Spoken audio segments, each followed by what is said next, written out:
बिस्मिल्लाहिर्रहमानिर्रहीम। अस्सलाम वालेकुम स्टूडेंट, उम्मीद है खैरियत से होंगे।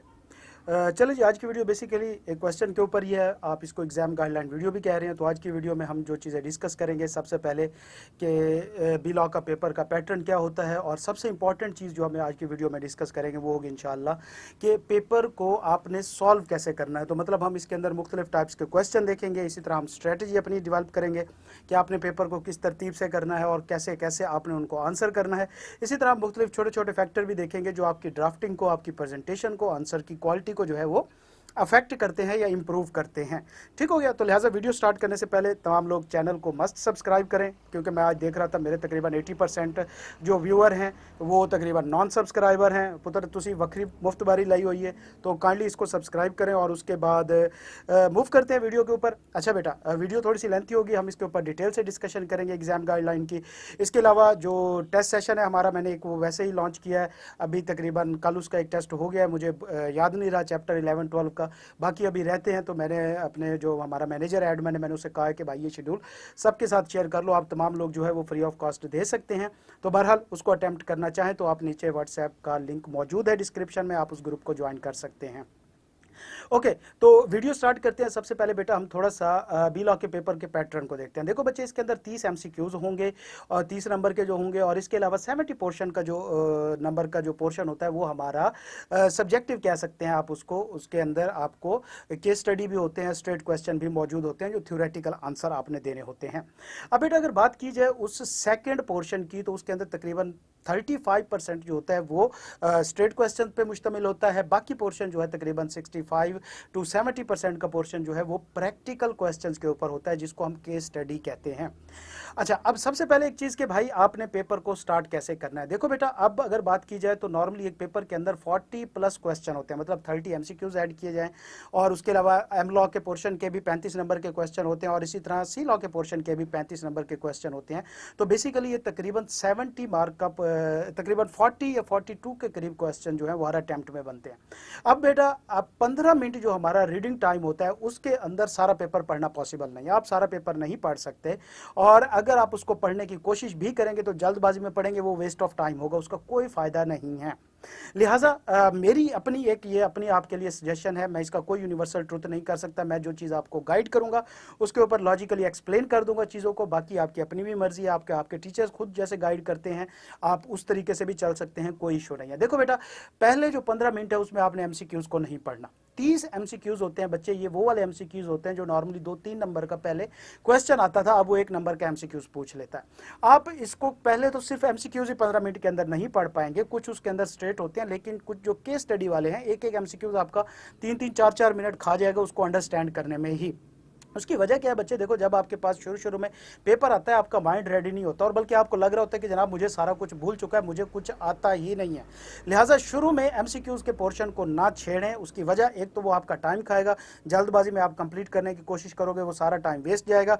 इसके अलावा अगर कोई क्वेश्चन उसमें से ऐसा है जो आपको नहीं आ रहा, तो वो आपके ऑब्जेक्टिव पोर्शन, सब्जेक्टिव पोर्शन जो है, जो आपका थ्योरेटिकल पोर्शन है, उसकी परफॉर्मेंस को इफेक्ट कर सकता है। तो लिहाजा पहले 15 मिनट में एमसीक्यूज को साइड पे कर देना। उसके बाद आपने शिफ्ट हो जाना है अपने सब्जेक्टिव पोर्शन के ऊपर, जहां पे थ्योरेटिकल पेपर मौजूद है। अब बेटा उसके अंदर नॉर्मली 2 तरह के क्वेश्चन मौजूद होते हैं, कुछ को हम स्ट्रेट कहते हैं, कुछ को हम जो है वो केस स्टडी या प्रैक्टिकल क्वेश्चन कहा जाता है। इसी तरह अगर बात की जाए जो स्ट्रेट क्वेश्चन होता है उसमें भी 2 टाइप्स होती हैं। एक नॉर्मल सिंगल लाइन, वो आपसे कोई प्रोविजन पूछ लेता है, कोई आपसे स्टेटमेंट पूछ लेता है। दूसरा ज्यादा जिसका चांस होता है वो ये होता है कि उसके अंदर भी वो वर्डिंग या स्टोरी ऐड करता है, लेकिन बहरहाल उसकी रिक्वायरमेंट जो है वो स्ट्रेट आंसर की होती है। अब बेटा इन दोनों के आंसर की ड्राफ्टिंग के अंदर थोड़ा सा फर्क है, जिसको आप कहते हैं कि क्वालिटी ऑफ आंसर जिससे इंक्रीज होती है। अगर हम करेंगे पहले टाइप के क्वेश्चन का आंसर कैसे करना है कि स्ट्रेटली वो आपसे स्पेशल रेजोल्यूशन पूछ लेता है, बॉडी कॉर्पोरेट पूछ लेता है, इसी तरह किसी रिपोर्ट, डायरेक्टर रिपोर्ट के कंटेंट पूछ लेता है। तो इसका बेटा हमेशा आंसर देते वक्त आपने एक काम करना है कि अपने आंसर के अंदर कंपनीज एक्ट 2017 या कॉन्ट्रैक्ट एक्ट या इस तरह पार्टनरशिप एक्ट या निगोशिएबल इंस्ट्रूमेंट एक्ट, वो जो वर्ड हैं वो लाजमी यूज करने। ये तो भाई कंपनी लॉ के पेपर के लिए आप जनरल रूल बना लो कि आपने हर क्वेश्चन के आंसर में ये चीज तो यूज करनी है। उसके बाद बेटा उसका आंसर आपने स्ट्रेट लिखना है, कोई उसके अंदर आपने रॉकेट साइंस नहीं देनी। और बिल्कुल, और सबसे ज़्यादा जो इंपॉर्टेंट चीज़ इसका ख्याल रखना है, अगर आप ICAP के सजेस्टेड आंसर उठा के देखें तो वो इसी अप्रोच को फॉलो करता है, और वो है आपने शॉर्ट सेंटेंसेज लिखने हैं, पॉइंट्स की फॉर्म में लिखना है, शॉर्ट सेंटेंसेज में लिखना है, लंबे चौड़े पैराग्राफ की शक्ल में नहीं लिखना पुत्र। हमारी इंग्लिश पहले पूरी सूरी, ऊपर से लीगल लैंग्वेज, हम पूरे के पूरे सेंटेंस का बेड़ा गर्क कर देते हैं, सेंस खत्म हो जाता है हमारा। ठीक हो गया? तो लिहाजा आपने उसको हमेशा पॉइंट की फॉर्म में और शॉर्ट वर्डिंग में लिखना है, एक लाइन से ज्यादा का पॉइंट ना ही बनाए तो बेहतर है, तरतीब में लिखना। इसके एक फायदा तो ये होता है, दूसरा आपकी टाइम मैनेजमेंट इससे अच्छी हो जाती है, तीसरा आपको पता चल जाता है कि जी हाँ, इस क्वेश्चन के इस टॉपिक के 10 पॉइंट टोटल थे, मैं 6 लिख चुका हूं, तो मुझे 4 और लिखने हैं। तो लिहाजा ये आपको कम से कम असेसमेंट साथ साथ होती जाती है कि आप किस स्टेज के ऊपर पहुंच चुके हैं।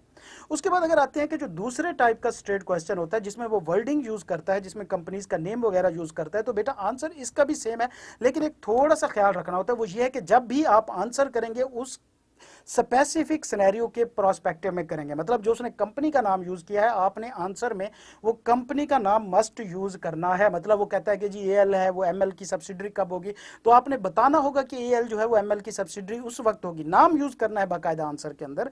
तो एक क्वालिटी ऑफ आंसर इंप्रूव होगी, आपकी ड्राफ्टिंग जो है वो इंप्रूव होगी। बाकी आंसर तकरीबन सेम है, वही पॉइंट की फॉर्म में, वही शॉर्ट सेंटेंसेस वगैरह आपने यूज करने हैं, कोई लंबे चौड़े आपने फिक्रे लिखने की कोशिश नहीं करनी। मैं बार बार इसकी आपको ताकीद कर रहा हूं बेटा, इसका अच्छा खासा नुकसान उठाएंगे आप।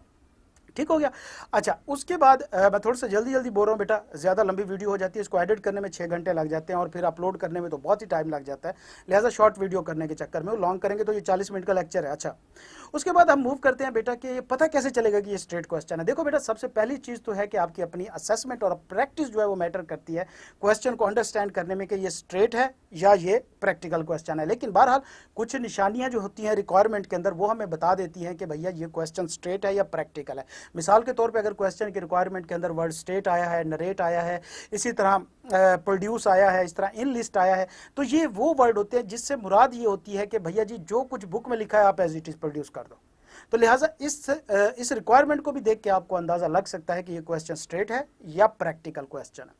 अब हम मूव करते हैं अपने प्रैक्टिकल क्वेश्चन के आंसर के ऊपर। सबसे पहले कि प्रैक्टिकल क्वेश्चन आइडेंटिफाई कैसे होता है, सबसे मेन चीज आपकी प्रैक्टिस और आपकी अपनी जजमेंट है। जाहिर सी बात है, उसके अलावा एक केस दिया होता है सारा कुछ, लेकिन मेन चीज जो है वो रिक्वायरमेंट के अंदर आपने वर्ड ढूंढने होंगे कि वहां पे वर्ड एक्सप्लेन मौजूद है, डिस्कस मौजूद है, डिस्क्राइब ब्रीफली मौजूद है, या डिस्क्राइब मौजूद है, या एडवाइस मौजूद है। ये वर्ड यहाँ पे मौजूद होते हैं, मेजर चांस होता है कि वो प्रैक्टिकल क्वेश्चन है। अब बेटा, इसका आंसर देने की टेक्निक जो है वो आपको पता होनी चाहिए। ये क्वेश्चन रिलेटिवली इजी होता है स्ट्रेट क्वेश्चन की निस्बत।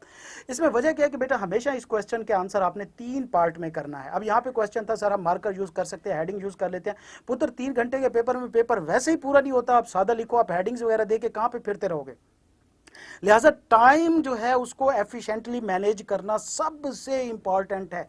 कुछ भी इंपॉर्टेंट नहीं है पेपर में जितना टाइम को मैनेज करना इंपॉर्टेंट है। तो लिहाजा क्यों आप हेडिंग्स के चक्कर में पढ़ते हो, आप मार्कर और बॉल पेन के दरमियान में क्यों यूज करते घूमना फिरना चाहते हो, और उसके अंदर आप टेंशन में जाना चाहते हो, टाइम वेस्ट करना चाहते हो। आप भाई सिंपल पैराग्राफ की फॉर्म में प्रोड्यूस करो, बात खत्म। अगर कहीं पे हेडिंग जरूरत है आप पैराग्राफ नया बना दो, जरूरी हेडिंग देनी है, एग्जामिनर को पता होता है कि आप क्या लिख रहे हो।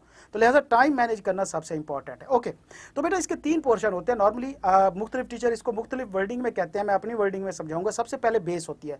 अब बेस क्या होती है? बेसिकली जो क्वेश्चन है आपने उसी में से ही 3-4 लाइनें लिख के ये बताना होता है कि आप उसको अंडरस्टैंड कर चुके हैं। मतलब आपने बाकायदा उस क्वेश्चन की एक प्रेसी बना के लिखनी होती है कि जनाब मैं इसको अंडरस्टैंड कर चुका हूं, इस कंपनी के केस में इसके मुताबिक डायरेक्टर यू करना चाह रहे हैं, मेंबर्स के साथ ये कॉन्फ्लिक्ट आ रहा है। तो दूसरा फिर पार्ट शुरू करना है, वो होना है एज पर कंपनीज एक्ट 2017 या एज पर कॉन्ट्रैक्ट एक्ट या as per negotiable instrument act या एज पर पार्टनरशिप एक्ट, जो भी होगा आपने वो लिखना है और फिर प्रोविजन प्रोड्यूस करनी है।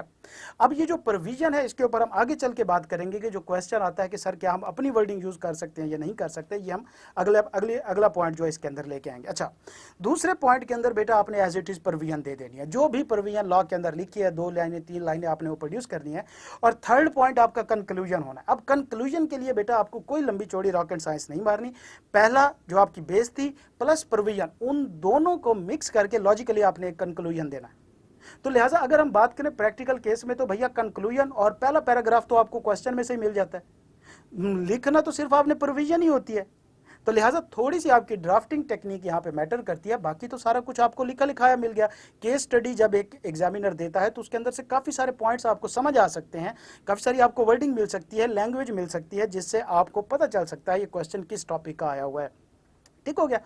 तो लिहाजा 3 पोर्शन हमेशा होने हैं, कोई हेडिंग देने की जरूरत नहीं है, कोई ज्यादा लंबे चौड़े झमेलों में पढ़ने की जरूरत नहीं है, simple black ball pen use करें, पॉइंटर यूज नहीं करना, और उसको आपने आंसर करना है। ठीक हो गया। तो लिहाजा ये एक उसके आंसर करने की टेक्निक है। अब अगला क्वेश्चन कि सर क्या हम अपनी वर्डिंग यूज कर सकते हो? पुत्र देखो, हर प्रोविजन के अंदर कुछ टेक्निकल वर्ड्स होते हैं, उनको प्रोड्यूस करना मस्ट है। वो तो आपको हर सूरत देने पड़ेंगे। अगर आप वो प्रोड्यूस नहीं करते तो फिर आपने सारा क्वेश्चन जो है वो एग्जामिनर की झोली में डाल दिया। उसकी मर्जी है कि वो उसको गलत करे, उसकी मर्जी है कि वो आपको जितने मर्जी आंसर के मार्क्स दे। मिसाल के तौर पे अगर हम बात करें, जिस तरह सब्सिडरी कंपनी में देखा जाए तो मोर देन का वर्ड है, इस तरह डायरेक्टली और इनडायरेक्टली का वर्ड है, इस तरह वोटिंग सिक्योरिटीज का वर्ड है। तो यहाँ पे आप क्या करते हो, मोर देन नहीं लिखते, या डायरेक्टली लिख देते हो, या इनडायरेक्टली डायरेक्टली लिखते ही नहीं हो, या इस तरह वोटिंग सिक्योरिटीज की जगह शेयर्स लिख देते हो। तो ये वर्ड बच्चे वो हैं जो की वर्ड होते हैं हर प्रोविजन के। तो लिहाजा नॉर्मली मैं तो साथ साथ पढ़ाते हुए समझाता जाता हूं बच्चों को कि ये की पॉइंट है, इनको मस्ट प्रोड्यूस करना। बाकी आप लोगों की अपनी जजमेंट है कि जब भी आप प्रोविजन पढ़ें आप हाईलाइट करें कि इसका की पॉइंट कौन सा है। बाकी बेशक आप अपनी मर्जी अंग्रेजी लिख दो, जो मर्जी आपकी अंग्रेजी आती है, लेकिन कोशिश करो। अब अगली जो चीज है वो है ड्राफ्टिंग के ऊपर, कि जब भी आप अपनी वर्डिंग यूज करेंगे पुत्र, एक बात ध्यान में रखना, कभी भी is, am, are, could, may, might, must वगैरह ये यूज नहीं करने। 99% जो है वो शैल और विल यूज होता है। क्यों बेटा? लॉ है, यहाँ पे कंपल्शन है, करना है तो करना है। इसमें आपकी चॉइस नहीं हो सकती कि शुड होना चाहिए या मे होना चाहिए या माइट होना चाहिए, नहीं, शैल है, आपने करना है। तो लिहाजा 99% पॉइंट के ऊपर जो है आपने शैल और विल यूज करना है, पहली चीज। दूसरे नंबर पे बेटा, जब भी आप क्वेश्चन का आंसर करने लगे तो उसको पहले माइंड में उर्दू में ट्रांसलेट कर लेना, ताकि लॉजिकली सारा क्वेश्चन जो है वो कनेक्टेड रहे आपस में। होता क्या है कि पहली 2 लाइनों में आप कोई स्टोरी सुना रहे होते हो, आखिरी 2 लाइनों में कोई और स्टोरी होती है। ठीक हो गया। तो लिहाजा हमेशा आपने क्वेश्चन के आंसर जो है उसको लॉजिकली कनेक्ट करना है क्वेश्चन के साथ। ये सबसे इंपॉर्टेंट ड्राफ्टिंग टेक्निक है। ठीक हो गया बच्चे। तो ये नॉर्मली मेरे ख्याल में मोटी मोटी बातें थी, इसके अलावा कुछ रह तो नहीं गया, कंक्लूजन हो गया, कन्फ्यूजन्स वगैरह ठीक है। हाँ, तो अब अगला पॉइंट जो मैं ये लास्ट में बताना चाह रहा हूँ वो ये है कि एमसीक्यूज को आपने लास्ट में क्यों रखना है। अब इसकी वजूहात मैं आपको बता देता हूँ। हर क्वेश्चन बेटा सिर्फ 1 मार्क कैरी कर रहा होता है। अब जब शुरू शुरू में हम जाते हैं तो हमारा माइंड बिल्कुल ब्लैंक होता है और हमें समझ नहीं आ रही होती कि ये पेपर आया कहाँ से है। आधा पेपर तो वैसे हमें आउट ऑफ सिलेबस लग रहा होता है, लेकिन जब आप थ्योरेटिकल पोर्शन कर लेते हैं तो आपका माइंड काफ़ी हद तक ओपन हो चुका होता है। और जब अब आप दोबारा एमसीक्यूज के ऊपर आएंगे तो भैया क्या होगा कि काफ़ी सारी चीज़ें तो आपको ऑलरेडी क्लियर हो चुकी होंगी। दूसरे नंबर पे हो सकता है कि भाई ऑब्जेक्टिव सब्जेक्टिव पोर्शन जो आपका था उसमें से कोई टॉपिक ऐसा जो आपके जहन में नहीं आ रहा था, वो एमसीक्यू से आपको हिंट मिल जाए, वहाँ से आपको लिंक मिल जाए। इस तरह हो सकता है कि उधर से उधर लिंक मिल जाए। और इसके अलावा अगर टाइम नहीं भी बचता तो भाई 1-2 नंबर का ही तो क्वेश्चन है ना, वो आप वहां से 4-5 नंबर के क्वेश्चन को क्यों कंप्रोमाइज करने के कर रहे हो, जबकि यहाँ पे 1 नंबर का क्वेश्चन है। उसके अलावा बेटा एट द एंड लास्ट चीज के एमसीक्यूज आपने छोड़ के कोई नहीं आना, कोई एमसीक्यूज नहीं छोड़ के आना, आपने सारे करने हैं। नेगेटिव मार्किंग है ही नहीं। लिहाजा कोशिश करो कि भाई चीज़ों को सॉल्व करो, जितना अच्छा हो सकता है करने की कोशिश करो। लास्ट टाइम तक वेट करो, नहीं आता तो भैया फिर है ना, अपना तुक्का तो है ही ना, तो तुक्के लगाओ। ठीक है मुसलमानों, तुक्के लगाओ, क्वेश्चन छोड़ के कोई नहीं आना। ठीक हो गया। ये एक की टू सक्सेस है पेपर पास करने की, ये की है कि आपका पेपर 100% अटेम्प्ट होना चाहिए। ठीक हो गया बच्चे। तो लिहाजा मेजर मेजर बातें तमाम डिस्कस हो गई हैं। अगर कोई क्वेश्चन है तो आप मस्ट कमेंट सेक्शन में पूछिएगा। अल्लाह ताला आप सबको बहुत कामयाबियां दे बेटा, अपनी हिफ्ज़ व अमान में रखे। मिलते हैं नेक्स्ट वीडियो में। अल्लाह हाफिज़।